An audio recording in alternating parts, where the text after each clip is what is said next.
What's good, guys? We're back at it again with another video. As you see from the title, today we're going to be talking about my mental health journey throughout my basketball career. I'm talking about from back in the day when I was having trouble catching the ball, or when I got to college and I was having trouble with my free throws, or even in high school when I was just having trouble with just my confidence, especially before I got my first offer. This video is actually going to be sponsored by my guy Bryce Wilson in his book, How to Be a Winner, an Athlete's Mental Health and Performance Guide from all the greatest winners in sports. The reason why I'm bringing this book to you guys, because I am pretty specific about what I put on this channel, is because there are a lot of things in here that I genuinely believe that if I had when I was still playing, it could have greatly affected my career in a positive way. So what Bryce does in this book is, let's just say you have a certain issue like self-esteem out there on the court. There's a specific part in this book about self-esteem, and he'll talk to you about an Olympian, a champion, someone who was a leader in their sport who went through the exact same thing that you did, but will also tell you what that champion Olympian did to get over that issue,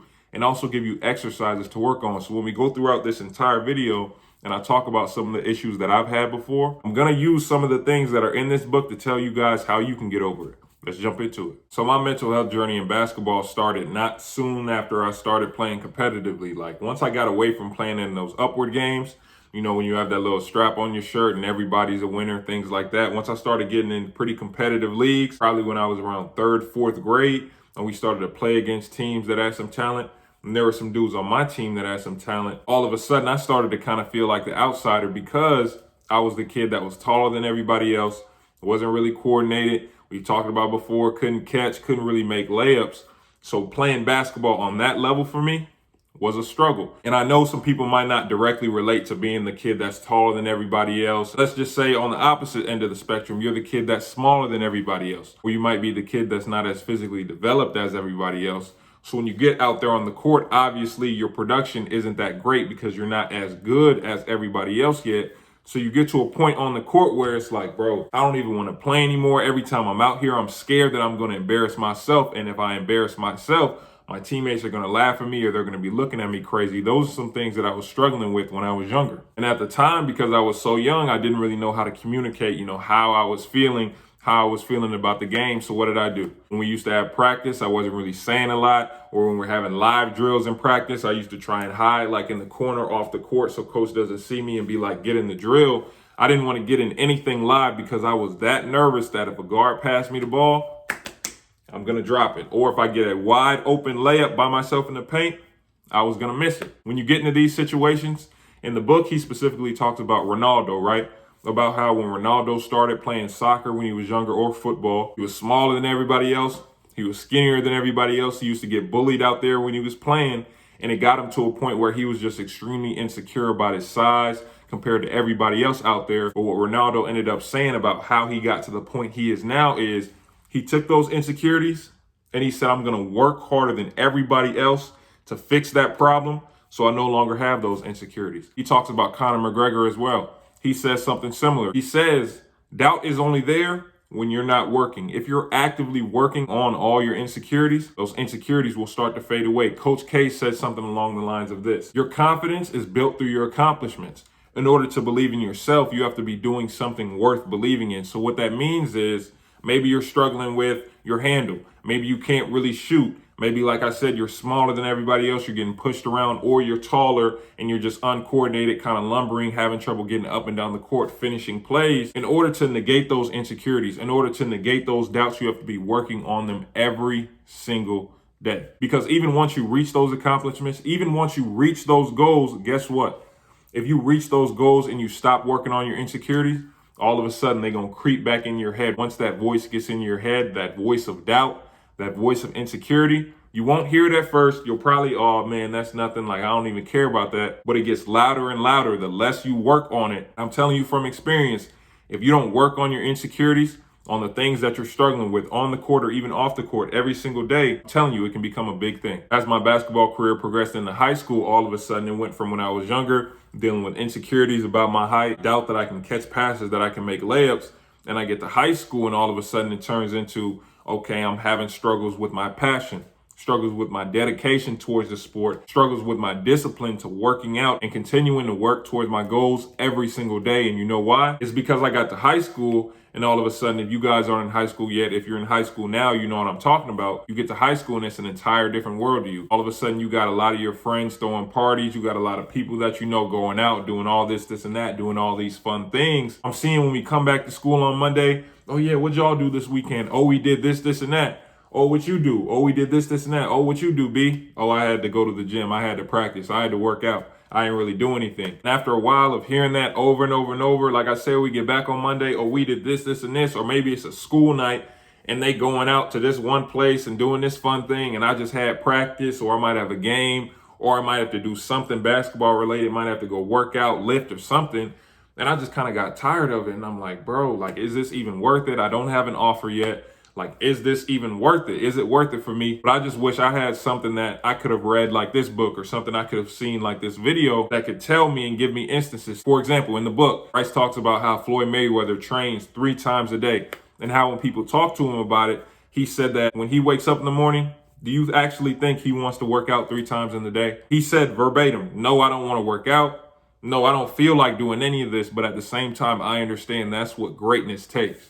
If I want to be great, I have to have dedication towards my sport. That's something that I didn't really understand when I was in high school, on those days when I just wanted to chill and I'm watching everybody else around me have all this fun, not really looking at myself in the mirror and said, do you want to be great in basketball? And if you do, understand that you can't do what everybody else does. You have to be dedicated to your sport and give yourself to it. I also want to talk about this person, since we're talking about, determination, passion, focus. He's also talked about in this specific chapter about passion in the book is Kobe Bryant. One of the biggest separators of Kobe from everyone else who has played in history is his ability to focus on his goal. Shortly after he scored 81, the journalists were asking him, like, how did you even do this? Like, this is amazing. And you know what Kobe said? When he was a kid, he had dreams of scoring 70, 80, 90. And he used to think about, how would it be if I did that? But he didn't just think about how would it feel like.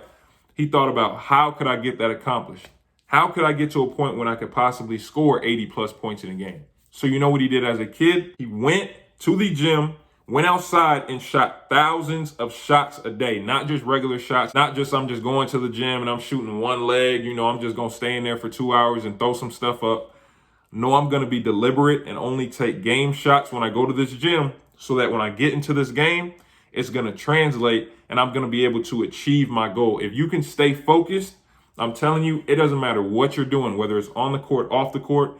If you can stay focused and disciplined. I know there are a lot of times you don't feel like working out. You don't want to get out of bed. I was at points where, man, my dad used to have to literally drag me out the bed to go work out, because I'm like, bro, I don't feel like it today. But what I didn't understand is what was coming out of my mouth was, I want a D1 offer. I want to be great. I want this, and that. But what my physical body was doing was laying down, not wanting to get up. So if you want to be great and you're speaking greatness and it's what you're talking about that you really want, you have to then follow through with that and understand that even when you don't want to, even when you don't want to get up, even when you don't want to go work out, you're going to have to, because greatness requires what it requires. The last thing I want to talk about is the thing I struggled with in college, which was the biggest mental obstacle I've ever faced in my career, which was the free throw line. My freshman year, I shot 70%. I ended up getting hurt, having surgery on my tibia.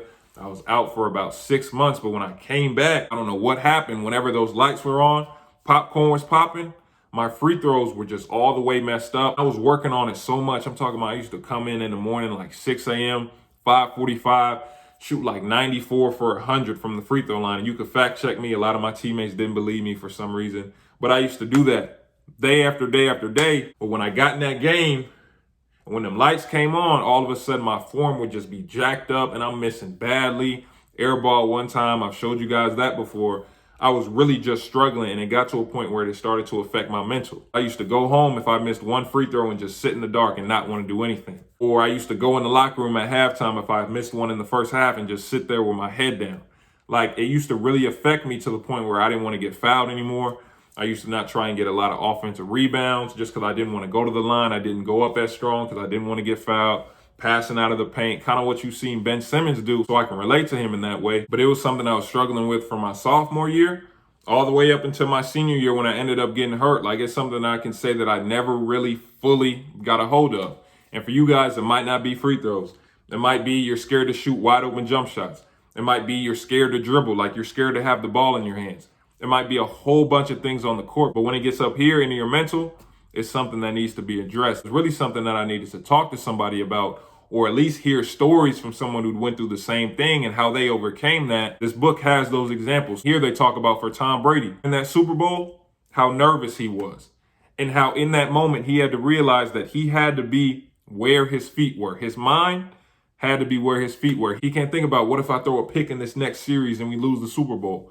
No, he had to think about the play that was happening in front of him. You have to be where your feet are, live in the present. He also talks about Drew Brees. Drew Brees has this quote that says, if you're thinking about the mountain ahead of you, you're going to trip on the molehill that you can't see because you're too focused on that mountaintop. You have to stay in the present and control what you can control. The book says that your attachment to the outcome and your detachment from your performance is what makes you so anxious in that moment, because you're so focused on what could happen that you're not focused on what's happening right now in the present moment. But when you switch that and start to be attached to your performance and detached from the outcome, all of a sudden your anxiety will subside. Because why? You're focused on what's happening in the moment. You're focused on, okay, is my elbow tucked in? Am I getting enough arc? Am I bending my knees enough? Not what I used to be thinking of, which was just don't airball. Just don't airball. Just don't airball. And guess what? I kept replaying that over and over and over in my head until that time I did airball. When you have parts of your game that you're extremely nervous about, or when you have a big game, a big camp, a big tryout coming up, and you're so nervous about, and all you can think about is, what if I mess up and what if I don't make the team? Don't think about that at all. Think about the next play. Thinking about, okay, when I get to the gym, what am I going to do? How am I going to warm up? Thinking about, okay, how am I going to tie my shoes? When I get on the court, how much energy am I going to have? Think about those things before you think about the outcome. The thing that you should be focusing on is performing to the best of your ability and let the chips fall where they may. I appreciate you guys watching this video. Just really wanted to talk to y'all about some things that I know I struggle with when I was going through my basketball career mentally. And I know there are a lot of you guys who struggle with the same things. And again, even if I didn't touch on something you struggle with, it probably is going to be in this book, How to Be a Winner by Bryce Wilson. I truly believe that if you guys read this, it can greatly benefit your career. I know I'm going to continue to read it because there are parallels between sports and life, and I'm going to continue to utilize some of these tips. I'm going to put the link to the book down in the description. Make sure you guys go tap in, like, share, subscribe, turn on post notifications. I appreciate you guys watching. Remember, if you want the subscriber breakdowns, the one-on-one evaluations that get posted on the channel, make sure you hit my website, btibasketball.com, in the description. Also, if you have any questions or need any advice from me, hit my link for Noodle in the description. I appreciate you guys watching. I'll see you guys next time with the next video.